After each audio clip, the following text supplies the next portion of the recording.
তিনি গদা সুজনকে নিয়োগ দিয়েছেন। এখন গদা সুজন যদি ডাব্বা মারে, তার কোচিং প্যানেল যদি ডাব্বা মারে, প্লেয়াররা যদি ডাব্বা মারে, সে দায় তো শাকিব খানের নয়। হ্যালো, আসসালামু আলাইকুম। কেমন আছেন সবাই? আশা করছি ভালো আছেন। অনেক আছি আপনাদের সাথে। আ দর্শক, ইদানিং নিউজ চ্যানেলগুলো এবং প্রতিটি আ গণমাধ্যম বা প্রতিটি যাই বলি না কেন, সোশ্যাল মিডিয়াতে একটি বিষয় নিয়ে খুব আলোচনা হচ্ছে। বিষয়টি হচ্ছে শাকিব খানের যে টিম ঢাকা ক্যাপিটালস, যেই টিমটি কিনা হেরে যাওয়ার কারণে আ শাকিব খানের মন খারাপ। শাকিব খানের টিম হেরে যাচ্ছে। শাকিব খান মন খারাপ হচ্ছে বা শাকিব খান ভালো নেই। এই সমস্ত টাইটেল দিয়ে কিন্তু ফেসবুক থেকে শুরু করে ইউটিউব বা চ্যানেলগুলোতে কিন্তু নিউজ করা হচ্ছে। আমার তাদের কাছে অনুরোধ বা আমার তাদের কাছে জিজ্ঞাসা যে, আপনারা শাকিব খানের মন খারাপ কিভাবে বুঝলেন? শাকিব খানের টিম হেরেছে এজন্যে?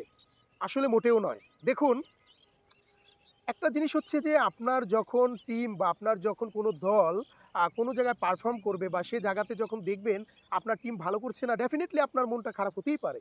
আর শাকিব খান যেহেতু সিনেমা অঙ্গনের লোক, শাকিব খান যেহেতু চলচ্চিত্রের লোক, সে জায়গা থেকে বিনোদন কর্মী হিসেবে শাকিব খানের মনটা স্বাভাবিক খারাপ হওয়াটা হতেই পারে। সে জায়গায় মানে ওই জায়গা থেকে শাকিব খান মন খারাপ করে বসে আছে। তিনি হাসছেন না, মানে তিনি হাসি দেন না, তিনি কান্না করতেছেন, তিনি মন খারাপ করে একাকার হয়ে আছেন। বিষয়টা নেহায়তই একদমই এরকম নয়। আপনারা গণমাধ্যম সবসময়ই আসলে শাকিব খানকে ইন্ডিকেট করে নিউজ করে থাকেন। এটা নতুন কিছু নয়। এই জিনিসগুলো আপনাদের প্রত্যাহার করা উচিত এবং আপনাদের অবশ্যই ভাবা উচিত শাকিব খান একজন গ্লোবাল মেগাস্টার। তার হারানোর কিছু নাই ভাই। তিনি কি হারাবেন? তিনি এ পর্যন্ত যা কিছু করেছেন সব জয় করেছেন।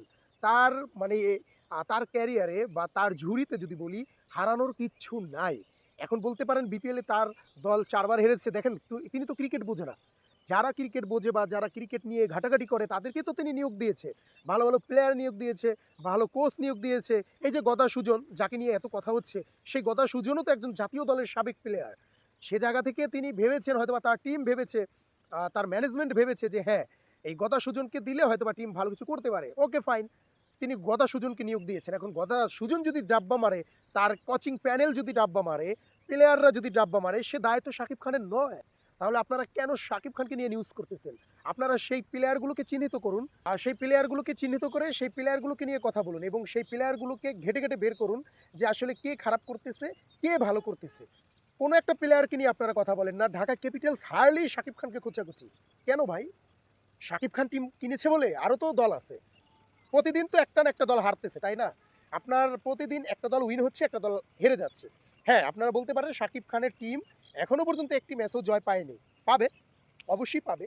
সেজন্য আপনারা প্লেয়ারদের সমালোচনা করুন। আমি বলছি, মানে আমার অনুরোধ থাকবে আপনারা প্লেয়ারদের নিয়ে সমালোচনা করবেন বেশি, বেশি এবং কোন প্লেয়ারটি তার বেস্ট দেওয়ার কথা ছিল কিন্তু তিনি বেস্ট দেননি। তার ভালো খেলার কথা ছিল, তিনি ভালো খেলেননি। এই কথাগুলো নিয়ে আপনারা সমালোচনা করুন। প্রতিটি চ্যানেল, প্রতিটি মানুষ এগুলো নিয়ে সমালোচনা করুন। দয়া করে মেগাস্টার শাকিব খানকে নিয়ে সমালোচনা করবেন না। কারণ মেগাস্টার শাকিব খান কিন্তু নিজে ক্রিকেট খেলেন না, নিজে ক্রিকেট বুঝেন না।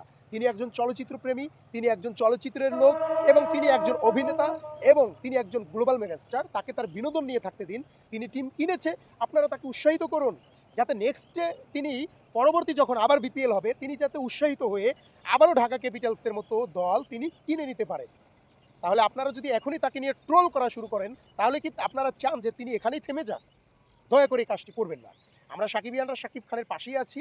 সবসময় যেমন ছায়ার মতো ছিলাম, এবারও ছায়ার মতোই থাকবো।